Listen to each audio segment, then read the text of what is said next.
Subscribe कीजिए unique engineering tips channel को और बेल आइकन को ज़रूर दबाएं सबसे पहले नोटिफिकेशन पाने के लिए। Hi friends, how are you? It's me Naved here. आज का हमारा जो टॉपिक है मेथड्स ऑफ शेड्यूलिंग, ये topic specially construction engineering management का है। इसमें हमारे पास जो है चार टाइप से हम शेड्यूलिंग करते हैं। अब शेड्यूलिंग हमारे पास अलग अलग तरीके की होती है। जैसे हमारे पास शेड्यूलिंग हम मटेरियल की करते हैं, शेड्यूलिंग हम लेबर की करते हैं, शेड्यूलिंग हम क्या बोलते हैं इक्विपमेंट्स की करते हैं कि किस टाइम में, कितने टाइम में, किस दिन में हमारे पास कितने लेबर ज़रूरत है, कितनी इक्विपमेंट ज़रूरत है, कितनी मशीन ज़रूरत है। तो इसमें हम जनरली शेड्यूलिंग जो हम चार मेथड से करते हैं। फर्स्ट मेथड है हमारे पास बार चार्ट्स और गैंट चार्ट्स। दूसरा मेथड है हमारे पास माइलस्टोन चार्ट्स। फिर थर्ड वन है PERT program evolution review technique and the last one is CPM critical path method. तो हमारे पास जो है टोटली जो फर्स्ट टू मेथड्स हैं, अब इनका यूज़ जो है उतना नहीं हुआ है क्योंकि इनमें जो लिमिटेशंस वगैरह थी उनकी वजह से इनका यूज़ जो है अब आजकल के टाइम में हम काफ़ी बहुत कम यूज़ करते हैं। तो हमारे पास जो मॉडर्न टाइम्स जो है या प्रेजेंट टाइम में जो हम दो मेथड्स हम यूज़ करते हैं शेड्यूलिंग के लिए, वो हमारे पास है pot and the second one is CPM. तो वन बाय वन हम दोनों को डिस्कस करते हैं और इनको डिटेल से एक्सप्लेन करते हैं। तो फर्स्ट वन है हमारे पास पर्ट। पर्ट का मतलब होता है program evolution review technique. It is an event oriented technique of management science. In this network, the main emphasis is laid upon the beginning or completion of the events rather than on activities or jobs. The main drawbacks of this system is that the activities taking place in between are not specified. इसका कहने का मतलब जो है port जो है वो event oriented technique है। ये सिर्फ किसी भी इवेंट या किसी भी प्रोजेक्ट का बिगिनिंग और एंड टाइम हमें कंसिडर करता है। जैसे मैंने यहाँ पे एग्जांपल दी है, site clearance started, site clearance completed. जैसे डिगिंग ऑफ फाउंडेशन स्टार्टेड और डिगिंग ऑफ फाउंडेशन कंप्लीटेड। अब इसको अगर मैं आपको एग्जांपल से समझाऊंगा,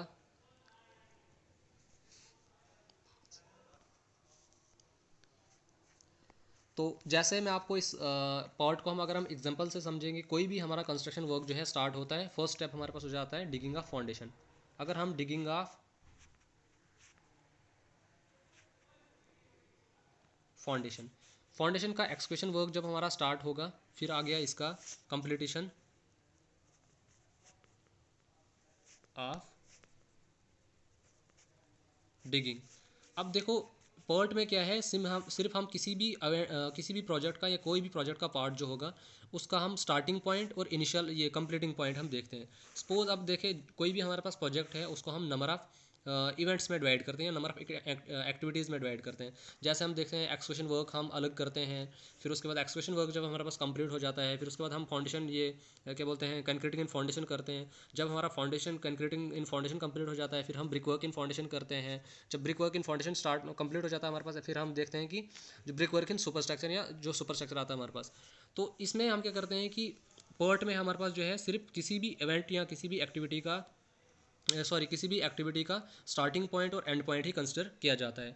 तो ये जो है हमारे पास स्टार्टिंग और एंड पॉइंट किसी भी प्रोजेक्ट का जिसमें हम कंसिडर करते हैं किसी भी एक्टिविटी का, उसको हम क्या कहते हैं, पर्ट।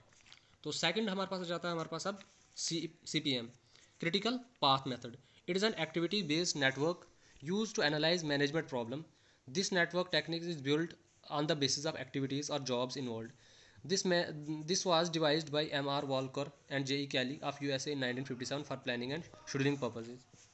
अब CPM में क्या है, CPM जो है ये एक्टिविटी ओरिएंटेड टेक्निक है। ये time consuming part of the project या किसी भी एक्टिविटी का जो टाइम कंज्यूमिंग पार्ट है उसको हम CPM कहते हैं। फॉर एग्जांपल जैसे यहाँ पे मैंने बताया कि साइट को क्लियर करना, फाउंडेशन को डिग करना या पोरिंग ऑफ कंक्रीट। अब इसको अगर हम एग्जांपल से समझेंगे, जैसे यहाँ पे था, मैंने आपको यहाँ पे एग्जांपल दिया पर्ट का कि डिगिंग ऑफ फाउंडेशन हमने स्टार्ट कब किया और कंप्लीटेशन ऑफ डिगिंग ये हमारे पास ये इवेंट में आता है, या जिसको हम कह सकते हैं पर्ट में आता है, क्योंकि पर्ट जो है इवेंट ओरिएंटेड टेक्निक है कि हमने फाउंडेशन को डिग करना स्टार्ट किया, फिर उसको कंप्लीट कब किया, ये पर्ट में आ गया। अब इसके बीच का जो टाइम कंज्यूमिंग पार्ट है, अब कितना ड्यूरेशन लगा इसको, 1 वीक लग सकता है या 2 वीक इसको लग सकते हैं।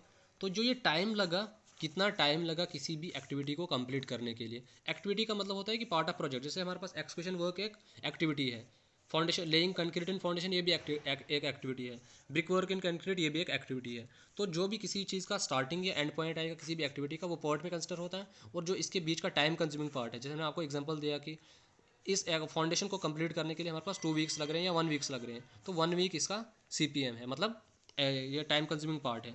तो CPM जो है टाइम कंज्यूमिंग पार्ट को जो है कंसिडर करता है। दोनों के बीच में डिफरेंस आई होप कि आपको क्लियर हो गया होगा। तो अब हम आगे बढ़ते हैं, नेक्स्ट हमारे पास टॉपिक आ जाता है हमारे पास difference between PERT and CPM. अब दोनों के बीच में डिफरेंस क्या है। अब जैसे फर्स्ट मैंने आपको बोला कि पर्ट जो है इवेंट ओरिएंटेड टेक्निक, ये सिर्फ क्या करता है, इवेंट को कंसिडर करता है। किसी भी एक्टिविटी का स्टार्टिंग पॉइंट और एंड पॉइंट जिसमें हम कंसिडर करेंगे वो पर्ट में आता है। और सीपीएम में आ जाता है हमारे पास एक्टिविटी ओरिएंटेड टेक्निक। एक्टिविटी का मतलब है ये टाइम कंज्यूमिंग पार्ट किसी भी एक्टिविटी का। जैसे एग्जाम्पल हमने यहाँ पे देखा कि हमने फाउंडेशन स्टार्ट किया और फाउंडेशन कंप्लीट किया, ये सॉरी डिगिंग का फाउंडेशन स्टार्ट किया है, डिगिंग का फाउंडेशन कंप्लीट किया, तो ये इवेंट है कि स्टार्ट कब हुआ और कंप्लीट कब हुआ, ये हमारे पास इवेंट है। अब इसके बीच का टाइम कितना लगा, 1 वीक और 2 वीक, ये टाइम जो है टाइम कंज्यूमिंग पार्ट को हम सीपीएम कहेंगे, क्रिटिकल पाथ मेथड। दूसरा पॉइंट इसमें आ जाता है it is less deterministic model system of network. ये जो है लेस डिटर्मिनिस्टिक है और हमारे पास जो सीपीएम जो है मोर डिटर्मिनिस्टिक मॉडल ऑफ नेटवर्क है। मतलब हम देखेंगे सबसे बेस्ट मेथड है एमंग फायर मेथड। जैसे मैंने आपको ऊपर 4 मेथड्स बताए, बार चार्ट था, माइलस्टोन चार्ट था, पर्ट था, सीपीएम था। इनमें से अगर हम सबसे बेस्ट देखेंगे वो हमारे पास सीपीएम है। उसके बाद थर्ड पॉइंट जो है it uses 3 time estimates of each activity, optimistic time, pessimistic time and most likely time. अब पर्ट जो है ये एक ऐसी टेक्निक है जो 3 टाइम एस्टिमेट्स को यूज़ करता है, optimistic time, pessimistic time and most likely time. अब ये तीनों डेफिनेशन जो है, ऑप्टिमिस्टिक टाइम क्या होता है, पेसिमिस्टिक टाइम क्या होता है और मोस्ट लाइकली टाइम क्या होता है, ये हम नीचे 1 बाय 1 एक्सप्लेन करेंगे। तो पर्ट जो है ये इन तीनों टाइम को यूज़ करता है, लेकिन सीपीएम जो है ये सिर्फ एक ही टाइम एस्टिमेट को यूज़ करती है फॉर डिफरेंट एक्टिविटीज़ के लिए। It only uses 1 time estimate, it may be optimistic time, it may be pessimistic time और it may be most likely time. तो फोर्थ वाला डिफरेंस जो है इसमें it fairly considers the delays and uncertainties time estimation.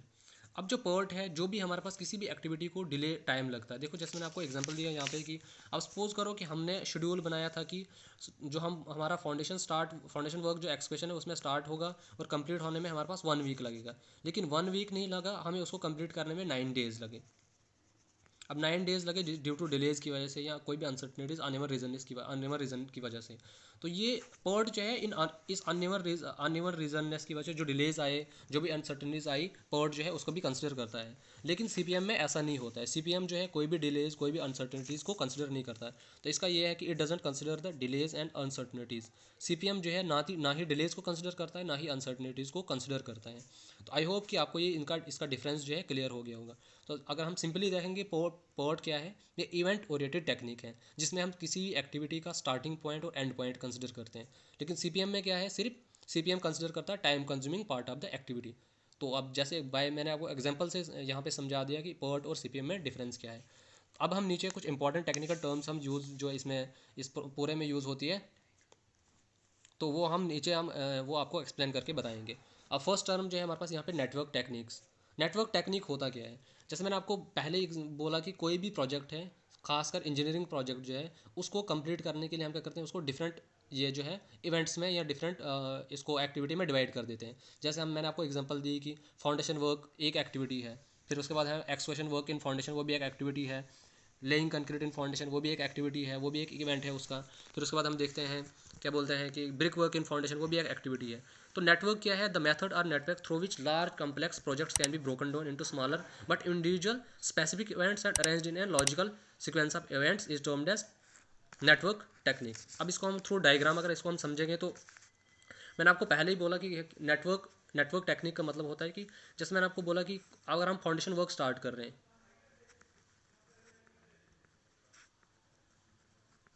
Foundation work, तो foundation work में क्या है कि हमारे पास क्या है कि फाउंडेशन वर्क, अब इसने बोला कि नेटवर्क टेक्निक में जो भी हम एक्टिविटी करेंगे उनको हम पहले स्प्लिट करेंगे, जो मतलब कोई भी जो लार्ज प्रोजेक्ट होगा उसको हम नंबर ऑफ इवेंट्स में स्प्लिट करेंगे। उसके बाद उन इवेंट्स को एक लॉजिकल ऑर्डर में जो है अरेंज करेंगे। लॉजिकल ऑर्डर में कहने का मतलब है कि आप सपोज करो पहला फाउंडेशन वर्क होगा, पहला एक्सक्वेशन वर्क होगा हमारे पास, एक्सक्वेशन वर्क। एक्सक्वेशन जब हमारा कंप्लीट हो जाएगा, फिर उसमें लेइंग ऑफ कंक्रीट होगा। लेइंग ऑफ कंक्रीट जब हमारे पास कंप्लीट होगा, फिर उसके बाद ब्रिक वर्क होगा कंक्रीट में, ये ब्रिक वर्क इन फाउंडेशन। तो ये एक सिक्वेंशियल ऑर्डर में जो भी काम चल रहा है, ऐसा नहीं हो सकता है कि पहला लेइंग ऑफ कंक्रीट होगा, फिर अर्थ वर्क होगा, फिर ब्रिक वर्क होगा। तो मतलब इसको इसका सिक्वेंशियल ऑर्डर का कहने का मतलब था कि हर एक्टिविटी जो है स्टेप बाय स्टेप होगी। पहला एक्सक्यूशन वर्क होगा, फिर उसके बाद लेइंग ऑफ कंक्रीट हो सकता है, direct brick work in foundation नहीं हो सकता है। फिर जब हमारा लेइंग ऑफ कंक्रीट हो जाएगा, हमारा फिर ब्रिक वर्क इन फाउंडेशन हो जाएगा। जब ब्रिक वर्क इन फाउंडेशन हो जाएगा, उसके बाद हमारा होगा brick work in super structure. अगर इससे पहले हम देखेंगे जो हम चीज़ मिस होगी यहाँ पे, हम डीपीसी ऑन प्लिंथ लेवल। तो हर काम जो होगा स्टेप बाय स्टेप होगा। तो इसको कहते हैं लॉजिकल ऑर्डर में। एक्टिविटीज़ हमने क्या कर दिया, लार्ज प्रोजेक्ट को हमने एक नंबर ऑफ इवेंट ये एक्टिविटीज़ में डिवाइड कर दिया, फिर उन एक्टिविटीज़ को हमने एक लॉजिकल और सिक्वेंशियल ऑर्डर में अरेंज किया। तो इस सब सिस्टम को क्या कहते हैं कि जब भी हम किसी प्रोजेक्ट को, लार्ज कम्प्लेक्स प्रोजेक्ट को नंबर ऑफ इवेंट्स में या नंबर ऑफ एक्टिविटीज़ में डिवाइड करते हैं, फिर उन एक्टिविटीज़ को हम लॉजिकल और सिक्वेंशियल ऑर्डर में अरेंज करके उनको परफॉर्म करते हैं, उसको हम कहते हैं नेटवर्क टेक्निक, जो हमारे पास यहाँ पे डेफिनेशन में हमने देखा। अब नेक्स्ट जो डेफिनेशन आती है इसमें एक्टिविटी। अब मैंने आपको पहले ऊपर बता दिया कि सीपीएम जो था हमारे पास एक्टिविटी ओरिएंटेड टेक्निक थी। अब एक्टिविटी पहले हमें पता चला कि एक्टिविटी है क्या। एक्टिविटी आपको, जैसे मैंने आपको पहले ही बता दिया कि एक्टिविटी जो time consuming part of the project. जैसे यहाँ पे एग्जांपल मैंने आपको समझाया था कि एक्टिविटी होता क्या है। जैसे मैंने आपको बोला था डिगिंग ऑफ फाउंडेशन, फाउंडेशन को डिग करना, और कंप्लीटेशन ऑफ डिगिंग, ये तो इवेंट था, स्टार्ट और एंड टाइम किसी भी एक्टिविटी का। लेकिन उसके बीच में जो कितना टाइम कंसिडर हुआ, 1 वीक 2 वीक में हमारा ये फाउंडेशन वर्क डिगिंग का ये कंप्लीट हुआ, तो ये एक्टिविटी है, time consuming part of the ये प्रोजेक्ट। अब इसको हम किससे डिनोट करते हैं, इसको हम एरो से डिनोट करते हैं, as shown in the figure. अब एरो से इसको हम डिनोट करते हैं। It is connected by 2 events. इसके एंड में भी, स्टार्टिंग में भी इवेंट होता है और एंड में भी इवेंट होता है। तो ये जो एक्टिविटी आती है इसके बीच वाला पोर्शन, ये जो, अब ये चीज़ क्या है इसकी, ये हम कह सकते हैं ये है टेल ऑफ इसका एक्टिविटी का, और ये है इसका हेड ऑफ एक्टिविटी का। तो जहाँ ये एरो शो करता है, एरो जो है हेड है एक्टिविटी का, और जो ये स्टार्टिंग पॉइंट है ये इसका टेल ऑफ एक्टिविटी है। तो एक्टिविटी हमेशा उसके एंड पे भी इवेंट होता है और स्टार्टिंग में भी इवेंट होता है। आई होप कि आपको एक्टिविटी अब क्लियर हो गया होगा। अब नेक्स्ट हमारे पास आ जाता है इवेंट। अब इवेंट यहाँ डायग्राम से ही हमारा पता चल रहा है। इवेंट जो है किसी भी एक्टिविटी का स्टार्टिंग और एंड पॉइंट। जैसे ये बीच वाला पोर्शन हमारा एक्टिविटी था कि नंबर ऑफ, सपोज करो कि ये हमारे पास डिगिंग का फाउंडेशन हो रहा है, इसको कंप्लीट करने के लिए हमारे पास 1 वीक लग रहा है। अब 1 वीक हमारे पास एक्टिविटी होगा, क्योंकि activity time consuming part of the project होता है। और इवेंट जो है इसका स्टार्टिंग और एंड पॉइंट, कि हमने डिगिंग ऑफ फाउंडेशन स्टार्ट कब किया था और एंड कब किया है। ये जो दोनों हमारे पास इसके ending, starting point, and point हमारे पास क्या आ जाता है, इवेंट। जैसे मैंने आपको यहाँ पे इसमें नीचे डायग्राम में, फ्लो डायग्राम में हमें बताया है। तो इवेंट की डेफिनेशन अगर देखेंगे, the starting and beginning of an activity or job, it only represents the starting and completion of a particular job and it doesn't consume any time or resources। ये time consuming, time को देखा, ये नहीं consider करता कि कितना time लगा किसी एक्टिविटी को कंप्लीट करने के लिए, वो चीज़ कंसिडर नहीं करता है। जैसे हमने क्या किया, किसी भी चीज़ को पहले ये स्टार्ट डिज़ाइन किया, फिर उसका कंप्लीट डिज़ाइन। अब ये हमने बीच में कितना टाइम लगा इसको डिज़ाइन करने किसी भी चीज़ के लिए, वो ये कंसिडर नहीं करेगा। फिर हमें स्टार्ट डिगिंग ऑफ फाउंडेशन, फिर उसको कंप्लीट कब हुआ, तो जो बीच वाला टाइम कंज्यूमिंग पार्ट है वो इवेंट कंसिडर नहीं करता है। तो एक्टिविटी टाइम कंज्यूमिंग पार्ट है और इवेंट जो है स्टार्टिंग और बिगिनिंग किसी भी इवेंट ये एक्टिविटी का है। नेक्स्ट हमारे पास आ जाता है हमारे पास एक्सपेक्टेड टाइम और एवरेज टाइम। सॉरी, इससे पहले हमारे पास जो आता है नेटवर्क आ जाता है।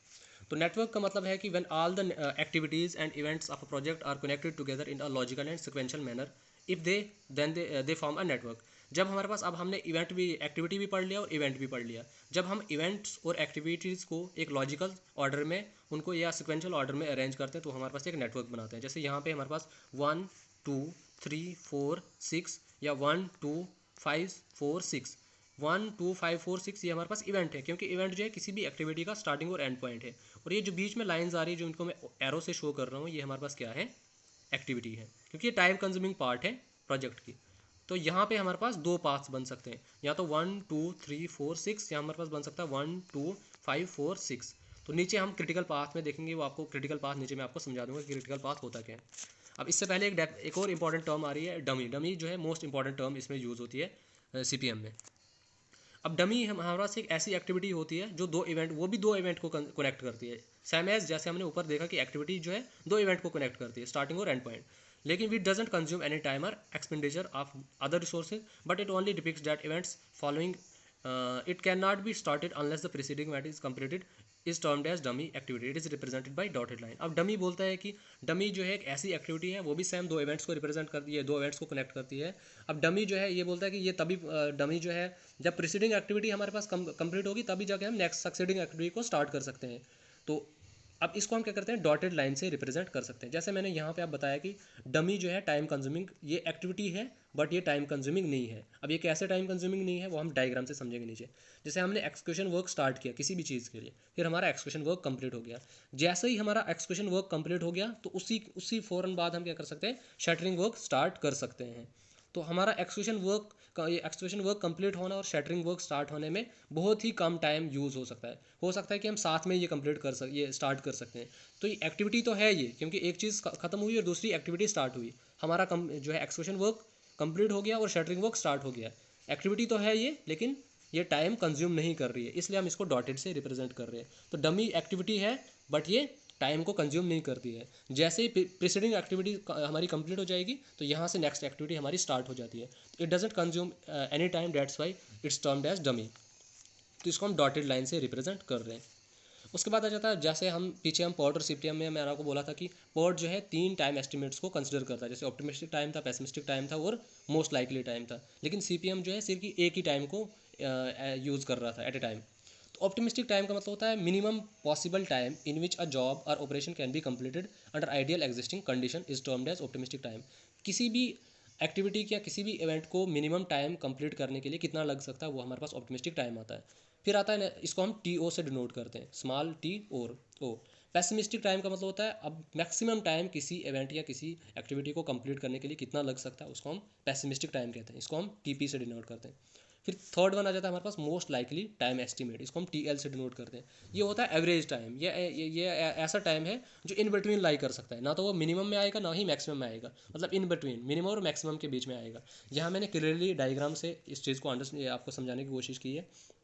जैसे हमारे पास ए जो है क्या रिप्रेजेंट कर रहा है यहाँ पे, मिनिमम टाइम किसी भी प्रोजेक्ट के लिए कितना लग रहा है, और बी जो है मैक्सिमम टाइम किसी कोई प्रोजेक्ट के लिए को कंप्लीट करने के लिए कितना लगता है, और सी आया हमारे पास एवरेज टाइम इन दोनों एक्टिविटीज़ के बीच में। तो ए हमारे पास यहाँ पे पेसिमिस्टिक टाइम है, ये सॉरी ऑप्टिमिस्टिक टाइम है, और बी हमारे पास यहाँ पे पेसिमिस्टिक टाइम है, और सी हमारे पास यहाँ पे क्या है, मोस्ट लाइकली टाइम, क्योंकि ये टाइम जो है इन बिटवीन आ रहा है, ए और बी के बीच में आ रहा है। अब आपको मैं एग्जांपल दूंगा और एग्जांपल से इस चीज़ को आप अंडरस्टैंड करना चाहोगे। तो जैसे सपोज करो कि हमारा यही ले लो आप डिज़ाइन, यहाँ पे हम डिगिंग ऑफ फाउंडेशन और completion of foundation.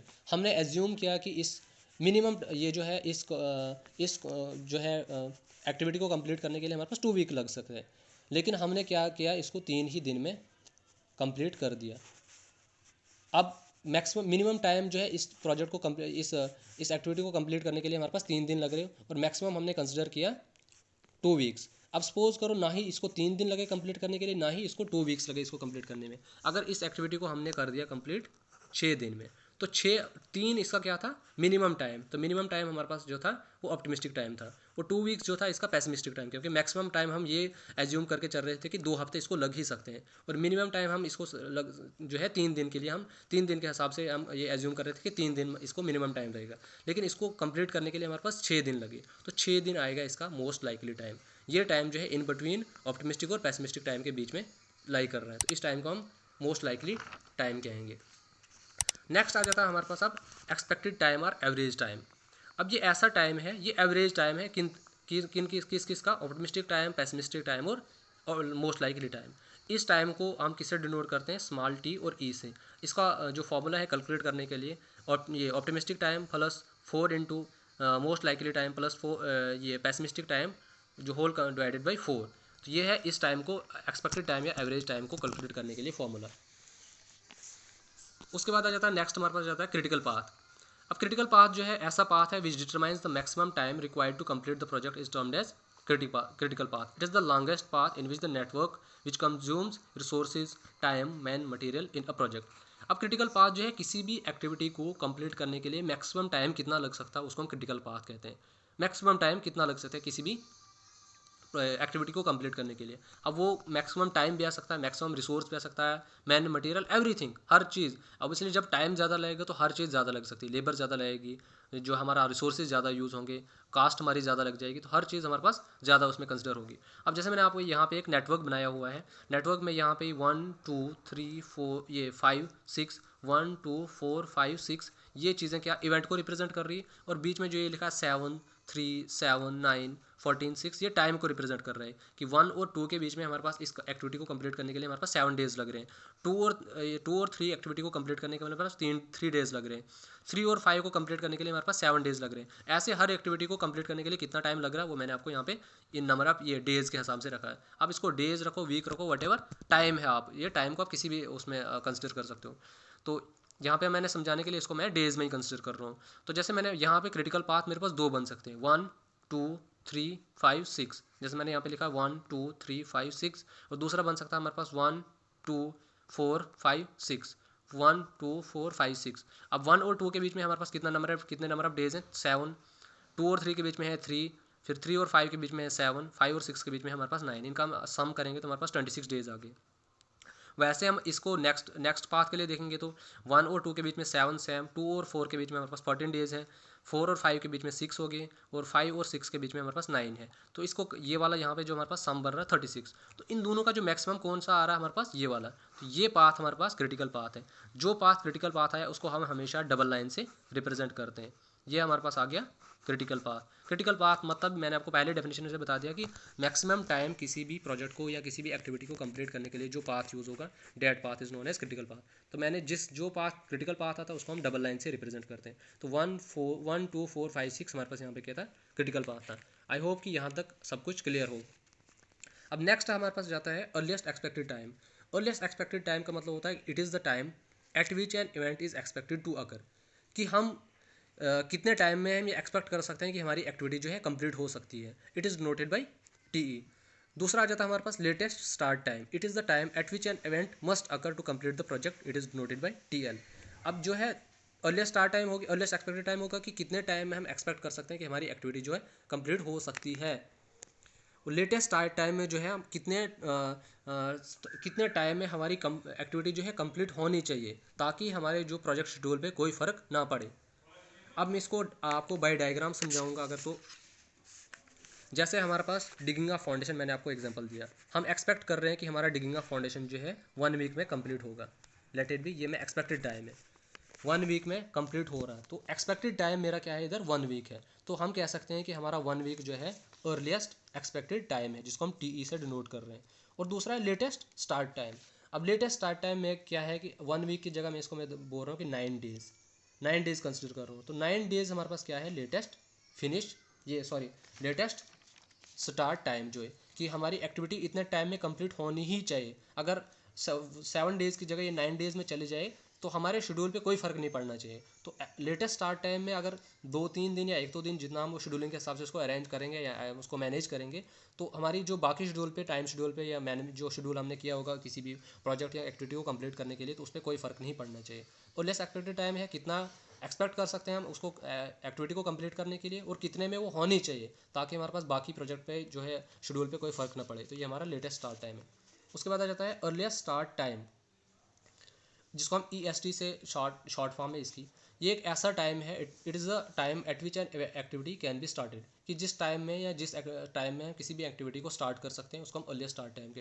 It is equal to the earliest expected time of the preceding event. ये जो है हमेशा अर्लीस्ट स्टार्ट टाइम जो है अर्लीस्ट एक्सपेक्टेड टाइम के बराबर होता है, लेकिन किस वाले के, जो प्रीसीडिंग इवेंट है उसके अर्लीस्ट स्टार्ट टाइम के बराबर होता है, ये अर्लीस्ट एक्सपेक्टेड टाइम के बराबर होता है।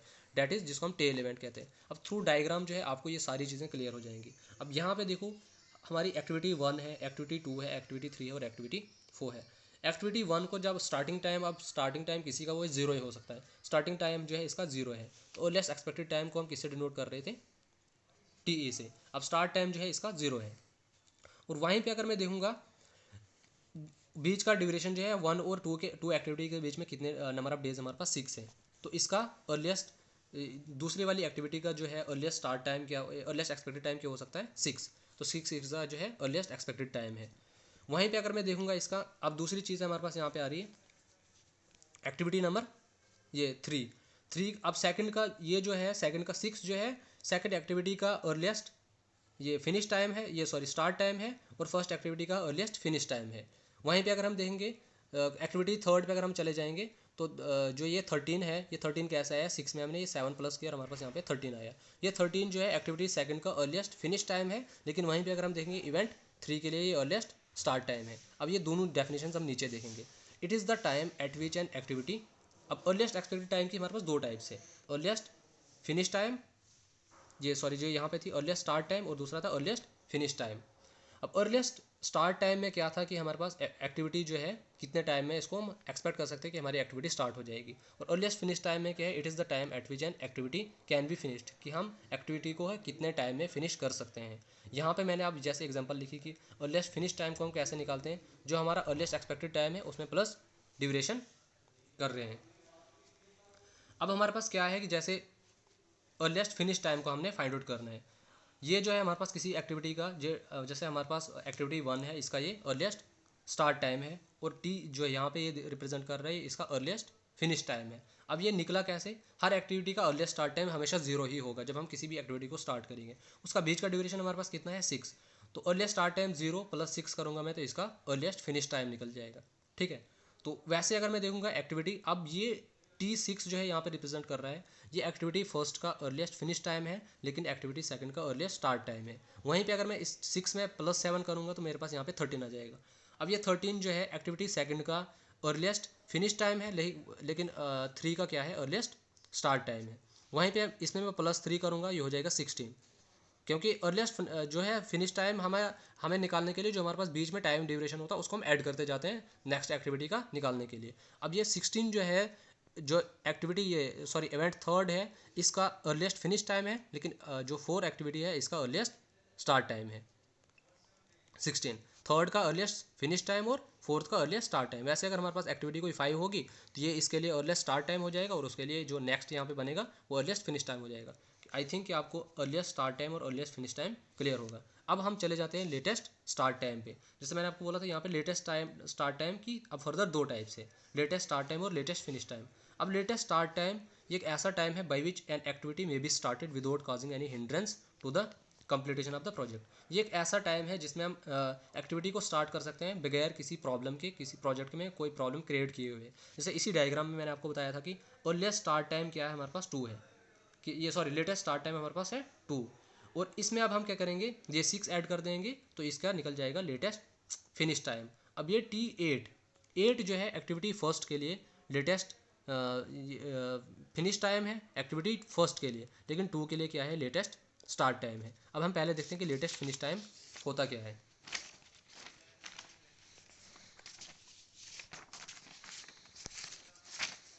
अब next latest finish time. Latest finish time एक ऐसा टाइम है by which an activity may be finished without delaying the completion time of the project. ये एक ऐसा टाइम है कि जिसमें हम क्या करते हैं कि एक्टिविटी को फिनिश कर सकते हैं बगैर कोई प्रॉब्लम क्रिएट किए, completion time of the project में कोई प्रॉब्लम क्रिएट किए। Completion time of the project का मतलब होता है कि जो भी हमारा टाइम ड्यूरेशन दिया कि इतने टाइम में आपने प्रोजेक्ट को कंप्लीट करना है, 1 वीक 2 वीक 1 ईयर 2 ईयर, उसमें कोई प्रॉब्लम नहीं आनी चाहिए, उसको हम लेटेस्ट फिनिश टाइम। अब लेटेस्ट फिनिश टाइम कैसे निकलता है, वही LST + D।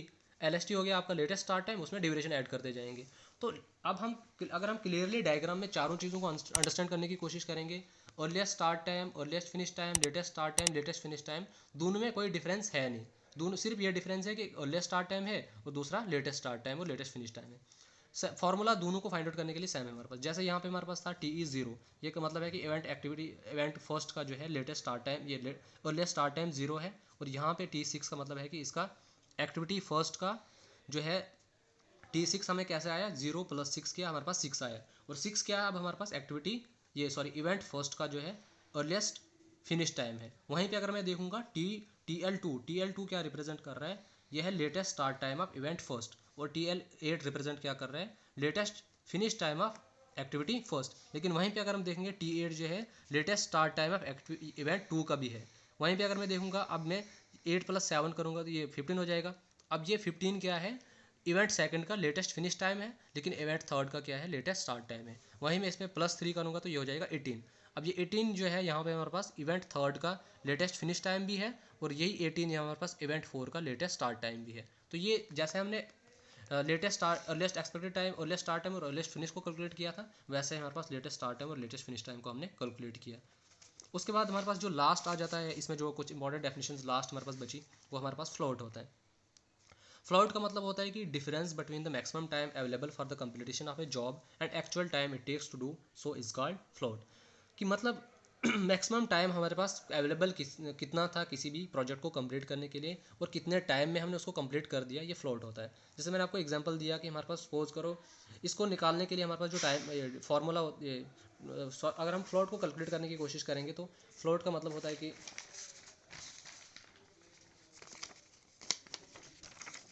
आप सपोज करो किसी भी, ये हमारे पास एक इवेंट फर्स्ट है और ये आपको इवेंट सेकंड है, इसको कंप्लीट करने के लिए हमारे पास मैक्सिमम टाइम अवेलेबल दिया है 1 वीक।